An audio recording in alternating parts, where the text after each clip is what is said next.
Christian Quesada est un homme libre. Ou presque.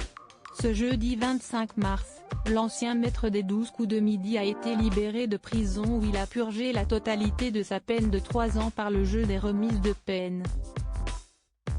Pour rappel, il avait été reconnu coupable de corruption de mineurs sur 4 jeunes filles, entre le 1er avril 2017 et le 25 mars 2019, et d'avoir détenu et diffusé des images pédopornographiques.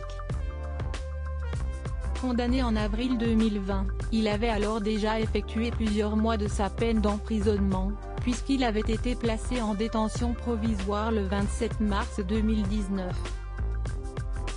Selon Le Progrès, l'ancienne star du jeu de TF1 aurait, depuis sa libération, quitté le département de l'Ain, où il habitait et où il était incarcéré et rendu les clés de sa maison de Hauteville. Afin de redémarrer une nouvelle vie et passer incognito, Christian Quesada aurait même complètement changé de look en prison. Comme l'indique le quotidien régional, ses codétenus le surnommaient Robinson Crusoe, puisqu'il aurait adopté un tout nouveau style vestimentaire et physique. Ainsi, l'ancien protégé de Jean-Luc Reichmann porterait maintenant des cheveux longs et une barbe. Christian Quesada ne pourra pas parler de l'affaire s'il peut à nouveau jouir d'une certaine liberté. Christian Quesada ne peut pas non plus faire tout ce qu'il souhaite. Il n'est par exemple pas autorisé à s'exiler à l'étranger pour l'instant, comme l'a indiqué Gilles Verdez dans Touche pas à mon poste et c'est vendredi 26 mars.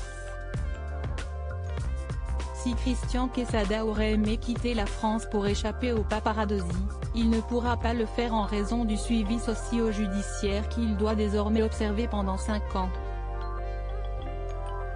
En cas de non-respect de ce suivi, il devra retourner à la case prison pour 3 années supplémentaires.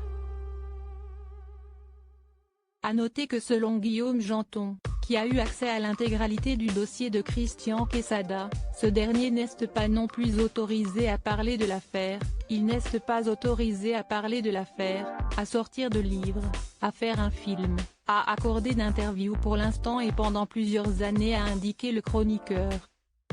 On ne risque donc pas de revoir Christian Quesada dans les médias de sitôt.